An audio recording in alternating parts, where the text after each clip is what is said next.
ಹಿಂದುಳಿದ ವರ್ಗಗಳ ಜನರ ಜನಸಂಖ್ಯೆ ಮತ್ತು ಆರ್ಥಿಕ ಸಾಮಾಜಿಕ ಸ್ಥಿತಿಗಳ ಕುರಿತಂತೆ ಕಾಂತರಾಜ್ ಆಯೋಗವು ಸರ್ಕಾರಕ್ಕೆ ನೀಡಿರುವ ವರದಿಯಲ್ಲಿನ ವನ್ನಿಯ ಕುಲ ಕ್ಷತ್ರಿಯ ಸಮಾಜಕ್ಕೆ ಅನ್ಯಾಯವಾಗಿದ್ದು ಸರ್ಕಾರ ಇದನ್ನು ಸರಿಪಡಿಸುವ ನಿಟ್ಟಿನಲ್ಲಿ ಅಗತ್ಯ ಕ್ರಮ ಕೈಗೊಳ್ಳಬೇಕೆಂದು ರಾಜ್ಯ ವನ್ನಿಯ ಕುಲ ಕ್ಷತ್ರಿಯ ಸಂಘದ ಅಧ್ಯಕ್ಷ ಶ್ರೀನಿವಾಸ ಸಾಗರ್ ಒತ್ತಾಯಿಸಿದರು. ಸುದ್ದಿಗೋಷ್ಠಿಯಲ್ಲಿ ಮಾತನಾಡಿದ ಅವರು, ರಾಜ್ಯದಲ್ಲಿ ಒಂದು ಅಂದಾಜಿನ ಪ್ರಕಾರ 25 ಲಕ್ಷಕ್ಕೂ ಹೆಚ್ಚು ವನ್ನಿಯ ಕುಲ ಕ್ಷತ್ರಿಯ ಸಮಾಜದ ಜನಸಂಖ್ಯೆ ಇದೆ. ಶಿವಮೊಗ್ಗ ಜಿಲ್ಲೆಯೊಂದರಲ್ಲೇ 1,25,000 ಸಂಖ್ಯೆ ಇದೆ. ಆದರೆ ವನ್ನಿಯ ಕುಲ ಸಮಾಜದ ಜನರನ್ನ ತಿಗಳರ ಸಮಾಜಕ್ಕೆ ಸೇರಿಸಿ ಭಾರಿ ಪ್ರಮಾಣದ ಅನ್ಯಾಯವೆಸಗಲಾಗಿದೆ ಎಂದು ದುರಾದೃಷ್ಟಕರ ಎಂದು ಹೇಳಿದರು. ಇದರಲ್ಲಿ ಒಬ್ಬೊಬ್ಬರನ್ನು ಒಂದೊಂದು ರೀತಿ ಲಕ್ಷ ಜನ ತೋರಿಸಿದ್ದಾರೆ.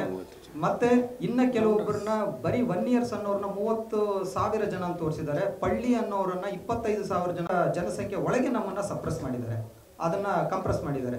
ಜೊತೆಯಲ್ಲಿ ತಿಗಳರನ್ನ 3 ಲಕ್ಷದವರೆಗೂ ತೋರಿಸ್ಕೊಂಡಿದ್ದಾರೆ. ಹೀಗೋದ್ರೂ ಸಹ ನಾವೇ ಅತಿ ಹಿಗಳ ಸಮುದಾಯಕ್ಕೆ ಸೇರಿದವರು ಈ ನಡುವೆ ಯೂಟ್ಯೂಬ್ ಅಲ್ಲಿ ಮತ್ತೆ ಮಾಧ್ಯಮ ಮಿತ್ರರಿಗೆಲ್ಲ ಹೇಳ್ಕೊಂಡಿದ್ದಾರೆ ಅನ್ಸುತ್ತೆ. ಜಯಪ್ರಕಾಶ್ ಕುಲ ಕ್ಷತ್ರಿಯ ಅನ್ನೋ ಒಂದು ಸಂಘವನ್ನ ಸ್ಥಾಪನೆ ಮಾಡಿಕೊಂಡು ರಾಜ್ಯಾಧ್ಯಕ್ಷರಾಗಿ ಮಾಡ್ಕೊಂಡು ಬರ್ತಾ ಇದ್ದಾರೆ.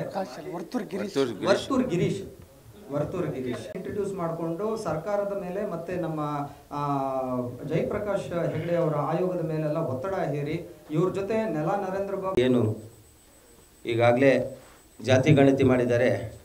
ಅದರಲ್ಲಿ ನಮಗೆ ಅನ್ಯಾಯ ಆಗಿದೆ. ಯಾಕಂದರೆ ರಾಜ್ಯದಲ್ಲಿ ನಾವು 25 ಲಕ್ಷಕ್ಕಿಂತ ಹೆಚ್ಚು ಜನಸಂಖ್ಯೆ ಇದ್ದೀವಿ. ಶಿವಮೊಗ್ಗದಲ್ಲಿ 1.5 ಲಕ್ಷಕ್ಕಿಂತ ಹೆಚ್ಚು ಜನಸಂಖ್ಯೆ ಇದ್ದೀವಿ.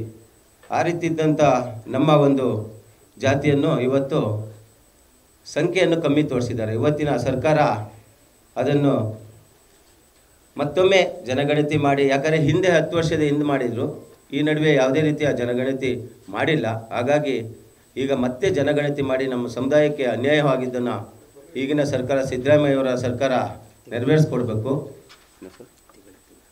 ಹಾಗೆ ನಮಗೆ ಈಗಾಗಲೇ ಏನಾಗಿದೆ ಅಂದರೆ ನಮ್ಮ ಜಾತಿಯವರು ಸಾಕಷ್ಟು ಸಂಖ್ಯೆಯಲ್ಲಿದ್ದು ಇವತ್ತು ನಮ್ಮನ್ನು ತಿಗಳರ ಅಡಿಯಲ್ಲೇ ಹಾಕಿಟ್ಟಿದ್ದಾರೆ. ಇವತ್ತು ಸರ್ಕಾರ ಎಲ್ಲ ಬೆನಿಫಿಟ್ಗಳನ್ನು ತಿಗಳರು ತಗೊಳ್ತಾ ಇದ್ದಾರೆ.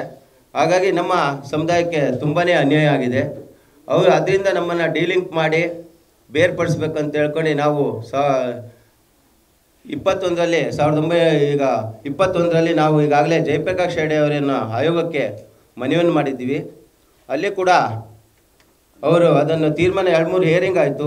ಆ ನಂತರದಲ್ಲಿ ಅವರು ನಮಗೆ ನ್ಯಾಯ ದೊರಕಿಸ್ಕೊಡ್ತೀನಿ ಅಂತ ಇವತ್ತು ನಮ್ಮ ಸಮುದಾಯಕ್ಕೆ ಅನ್ಯಾಯವನ್ನು ಮಾಡಿದ್ದಾರೆ. ಅದಕ್ಕೆ ಸರ್ಕಾರ ಇವತ್ತು ಕ್ರಮವನ್ನು ಕೈಗೊಂಡು ನಮ್ಮ ಸರ್ಕಾರ ನಮಗೆ ಆಗುವಂಥ ಅನ್ಯಾಯವನ್ನು ಸರಿಪಡಿಸಿಕೊಡ್ಬೇಕು. ಹಾಗೆ ನಮ್ಮನ್ನು 2A ಹಾಕಿದ್ದಾರೆ, ಒಕ್ಲಿಗೌಡರಲ್ಲಿ ಸೇರಿಸಿದ್ದಾರೆ ನಮ್ಮನ್ನು ಸ್ವಲ್ಪ ಜನನ ಗೌಂಡರ್ ಅನ್ನೋದನ್ನು. ಅದು ಸರ್ನೇಮ್ ಗೌಂಡರ್ ಅಂತ ಆಗತ್ತೆ. ಹಂಗಾಗಿ ಅದನ್ನು ಕೂಡ ನಮಗೆ ನಮ್ಮ 2Aಗೆ ಮಾಡಿಕೊಡ್ಬೇಕು. 3A ಇದ್ದೀವಿ ಈಗ, ನಾವು 2Aಗೆ ಮಾಡಿಕೊಡ್ಬೇಕು ನಮಗೆ. ಯಾಕಂದರೆ ಈಗಾಗಲೇ ನಮಗೆ 4% ಮಾತ್ರ ಸಿಗ್ತಾಯಿದೆ. ಕೆಲವೊಂದು ನಮ್ಮ ವಿದ್ಯಾಭ್ಯಾಸಕ್ಕೆ ಯಾವುದೇ ಜಾಬಿಗೆ ಹೋದಂಥ ಸಂದರ್ಭದಲ್ಲಿ 2A ಆದರೆ 15% ಸಿಗುತ್ತೆ ನಮಗೆ. ಆ ಒಂದು ಇದನ್ನು ಕೂಡ ಸರಿ ಮಾಡಿಕೊಡ್ಬೇಕು. ಇಂಥ ಒಂದು ದೊಡ್ಡ ಸಮುದಾಯಕ್ಕೆ ಅನ್ಯಾಯ ಆಗಿದೆ ಅಂತ ನಾವು ಹೇಳ್ತಾ ಮತ್ತೊಮ್ಮೆ ಸರ್ಕಾರಕ್ಕೆ ಇದನ್ನು ಸಿದ್ದರಾಮಯ್ಯವರು ಕೂಡಲೇ ಸರಿಪಡಿಸಿಕೊಡ್ಬೇಕು. ಇಲ್ಲವಾದಲ್ಲಿ ಉಗ್ರ ಹೋರಾಟವನ್ನು ಮಾಡ್ತೀವಿ ಅಂತ ಹೇಳ್ತಾ ನನ್ನ ಮಾತು ಮುಗಿಸ್ತೀನಿ. ನಮ್ಮ ಜನಾಂಗದ 25 ಲಕ್ಷಕ್ಕಿಂತ ಹೆಚ್ಚಿಗೆ 30 ಲಕ್ಷದ ಹತ್ತಿರ ಇರತಕ್ಕಂಥ ನಮ್ಮ ಜನಾಂಗಕ್ಕೆ ಸಂಪೂರ್ಣವಾಗಿ ಅನ್ಯಾಯವನ್ನು ಎಸಗಿದ್ದಾರೆ. ಈ ವಿಚಾರವಾಗಿ ಜಯಪ್ರಕಾಶ್ ಹೆಗಡೆಯವರಿಗೆ ನಾವು ಸಂಪೂರ್ಣವಾದಂಥ ದಾಖಲೆಗಳನ್ನು ಸಂಗ್ರಹಿಸಿ ಸುಮಾರು 150 ವರ್ಷಗಳ ಇತಿಹಾಸದ ದಾಖಲೆಗಳ ಪುಟಗಳನ್ನು ತೆಗೆದುಕೊಂಡು ಹೋಗಿ ಕೊಟ್ಟಿರ್ತೇವೆ. ಇಷ್ಟೆಲ್ಲ ಕೊಟ್ಟಿದ್ರೂ ಸಹ ಅವ್ರಿಗೆಲ್ಲ ಗೊತ್ತಿದೆ ಮಾಹಿತಿಗಳು. ಜಯಪ್ರಕಾಶ್ ಹೆಗಡೆಯವರು ಇಷ್ಟು ಮಾಹಿತಿ ತಿಳ್ಕೊಂಡಿದ್ರು ಸಹ ಮತ್ತೆ ಇದಕ್ಕೆ ಹೊಸ ಗೊಂದಲವನ್ನು ಸೃಷ್ಟಿ ಮಾಡಿ ವಹಿನಿ ಕುಲ ಅಂತ ಇನ್ನೊಂದು ಹೊಸ ಜಾತಿಯನ್ನು ಇಂಟ್ರೊಡ್ಯೂಸ್ ಮಾಡಿ ಹೋಗಿರ್ತಾರೆ. ಈ ವಹಿನಿ ಕುಲ ಅನ್ನೋದು ಬೇರೆ ಇನ್ನೇನು ಅಲ್ಲ, 1 ಇಯರ್ ಅನ್ನೋದರ ಸಂಸ್ಕೃತ ಪದವೇ ವಹಿನಿ. ಈ ವಹಿನಿನ ಈಗ ತಿಗಳರು ತಮ್ಮನ್ನ ತಿಗಳರೇ ಅಲ್ಲ, ನಾವು ವಹಿನಿ ಕುಲಕ್ಷತ್ರಿಯರು ಅಂತ ಹೇಳಿಕೊಂಡು ಹೊಸದಾಗಿ ಈಗಾಗಲೇ ಪತ್ರಿಕೆಗಳಲ್ಲಿ ಹೇಳಿಕೆ ಕೊಡೋದು, ಮತ್ತೆ ಸಂಘ ಸ್ಥಾಪನೆ ಮಾಡಿಕೊಂಡು ಸಂಘದ ಅಧ್ಯಕ್ಷತೆಯನ್ನು ವಹಿಸಿಕೊಂಡು ವರ್ತೂರ್ ಪ್ರಕಾಶ್ ಅನ್ನೋರು ಬಹಳಷ್ಟು ಏನೇನೋ ಮಾಡ್ತಾ ಇದ್ದಾರೆ.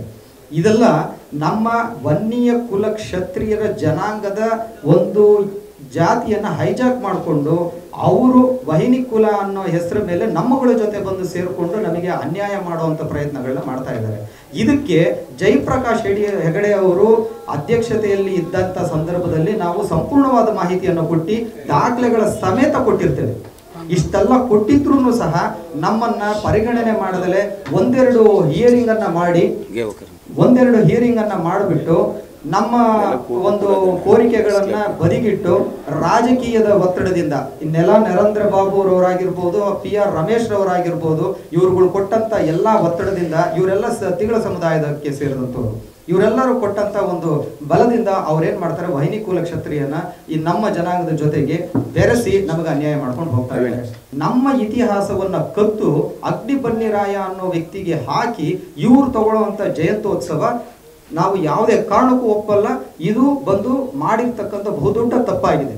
ತಿಗಳರಿಗೆ ಹಾಗೇನಾದ್ರೂ ಇತಿಹಾಸ ಇತ್ತು ಅಂತಂದ್ರೆ ಅವರ ಇತಿಹಾಸ ಹೇಳ್ಕೋಬೇಕೇ ಹೊರತು ನಮ್ಮ ಇತಿಹಾಸನ ಕದ್ದು ಹಾಕೊಳ್ಳುವಂತ ಅವಶ್ಯಕತೆ ಏನು ಇರಲಿಲ್ಲ. ಈ ರೀತಿ ಮಾಡಿಕೊಂಡು ತಿಗಳ ನಿಗಮ ಮಂಡಳಿ ಬೇರೆ ಸ್ಥಾಪನೆ ಮಾಡ್ಕೊಂಡಿದ್ದಾರೆ. ಈ ತಿಗಳ ನಿಗಮ ಮಂಡಳಿಯಲ್ಲಿ ನಮ್ಮನ್ನ ಅದ್ರ ಕೆಳಗಡೆ ಹಾಕೊಂಡು ನಮ್ಮ 25 ಲಕ್ಷ ಜನಸಂಖ್ಯೆ ಇರ್ತಕ್ಕಂಥ ನಮ್ಮವರನ್ನ 4-5 ಲಕ್ಷದ ಒಳಗಿರ್ತಕ್ಕಂಥ ತಿಗಳರನ್ನ ಮೇಲೆ ಕುಂಡ್ರಿಸಿ ಅವರ ಹೆಸರಿನಲ್ಲೇನೆ ತಿಗಳ ಅಭಿವೃದ್ಧಿ ನಿಗಮ ಮಂಡಳಿ ಅಂತಾನೆ ಮಾಡ್ಕೊಂಡಿರ್ತಾರೆ. ಈ ತಿಗಳ ನಿಗಮ ಮಂಡಳಿಯಲ್ಲಿ ನಾವು ಯಾವುದೇ ಕಾರಣಕ್ಕೂ ಸೇರ್ಕೊಳ್ಳೋಕೆ ನಾವು ರೆಡಿ ಇರೋದಿಲ್ಲ. ಇವರು ಮತ್ತೆ ನಮ್ಮನ್ನ ದಬ್ಬಾಳಿಕೆ ಮಾಡುವಂತ ವಿಚಾರಕ್ಕಾಗಿಯೇ ಈ ರೀತಿ ಎಲ್ಲ ಮಾಡ್ಕೊಂಡು ಬಂದಿರ್ತಾರೆ.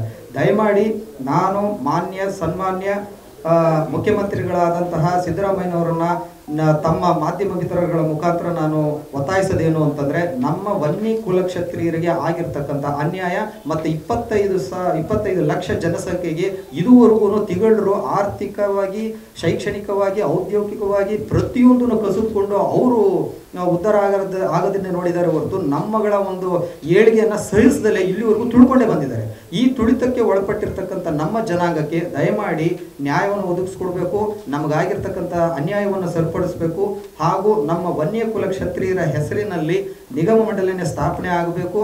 ಜೊತೆಗೆ ನಮ್ಮ ವೀರ ರುದ್ರ ವನ್ಯ ಮಹಾರಾಜರ ಜಯಂತ್ಯೋತ್ಸವ ಏಪ್ರಿಲ್ 11ರಲ್ಲಿ ಪ್ರತಿ ವರ್ಷ ನಾವು ಮಾಡ್ತೇವೆ. ಈ ವರ್ಷನೂ ಸಹ ಮಾಡಿದ್ದೇವೆ, ಹಿಂದೆನೂ ಮಾಡ್ಕೊಂಡು ಬಂದಿದ್ದೇವೆ, ಜಗದಾದ್ಯಂತ ಮಾಡ್ತೇವೆ. ನಾವು ನಮ್ಮ ಆ ಒಂದು ಏಪ್ರಿಲ್ 11ಕ್ಕೆ ಜಯಂತ್ಯೋತ್ಸವವನ್ನು ಮಾಡುವಂಥ ಒಂದು ಕಾರ್ಯಕ್ರಮಕ್ಕೆ ಸರ್ಕಾರ, ಕನ್ನಡ ಮತ್ತು